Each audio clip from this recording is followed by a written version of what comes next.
കോഴിക്കോട് താമരശ്ശേരിയിൽ യുവാവിനെ തട്ടിക്കൊണ്ടുപോയെന്ന പരാതിയിൽ വിപുലമായ അന്വേഷണം നടത്താൻ പോലീസ്. ഇതിനായി പ്രത്യേക അന്വേഷണ സംഘം രൂപീകരിച്ചിട്ടുണ്ട്. താമരശ്ശേരി ഡിവൈഎസ്പി പ്രമോദിന്റെ നേതൃത്വത്തിലുള്ള സംഘമായിരിക്കും അന്വേഷിക്കുക. താമരശ്ശേരി, കാക്കൂർ, കൊടുവള്ളി, മുക്കം എന്നീ സ്റ്റേഷനുകളിലെ സിഐമാരും 11 പോലീസുകാരും അന്വേഷണ സംഘത്തിലുണ്ട്. താമരശ്ശേരിയിൽ നിന്ന് അജ്ഞാത സംഘം തട്ടിക്കൊണ്ടുപോയെന്ന് കരുതുന്ന യുവാവിനെ ഇതുവരെ കണ്ടെത്താൻ സാധിച്ചിട്ടില്ല. ശനിയാഴ്ച രാത്രിയാണ് ഹർഷദിനെ അജ്ഞാത സംഘം തട്ടിക്കൊണ്ടുപോയത്. ശനിയാഴ്ച താമരശ്ശേരിയിലെ ഭാര്യ വീട്ടിലെത്തിയ ഹർഷദ് ഒരു ഫോൺ കോൾ വന്നെന്ന് പറഞ്ഞാണ് അർദ്ധരാത്രി പുറത്തേക്ക് പോയത്. പിന്നീട് തിരിച്ചെത്തിയില്ല. പിറ്റേ ദിവസം ഹർഷദിനെ കാണാനില്ലെന്ന് കാണിച്ച് ഭാര്യ പരാതി നൽകി.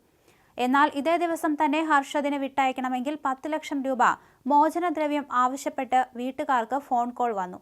തന്നെ തട്ടിക്കൊണ്ടുപോയെന്നും വിട്ടയക്കാൻ 10 ലക്ഷം രൂപയാണ് ആവശ്യപ്പെടുന്നതെന്നും ഹർഷദ് തന്നെയാണ് ആദ്യം ഫോണിൽ വിളിച്ചറിയിച്ചത്.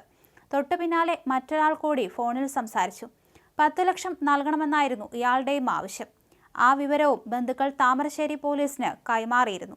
ഹർഷദിനെ തട്ടിക്കൊണ്ടുപോകാൻ ഉപയോഗിച്ചെന്ന് കരുതുന്ന കാർ പോലീസ് കണ്ടെടുത്തിട്ടുണ്ട്. ഇത് വാടകയ്ക്കെടുത്ത വാഹനമാണെന്നാണ് വിവരം. പോലീസ് എത്തി വാഹനം സ്റ്റേഷനിലേക്ക് മാറ്റിയിട്ടുണ്ട്. സാമ്പത്തിക തർക്കമാണ് ഇത്തരത്തിൽ യുവാവിനെ തട്ടിക്കൊണ്ടുപോകലിന് പിന്നിലെന്നാണ് സൂചന.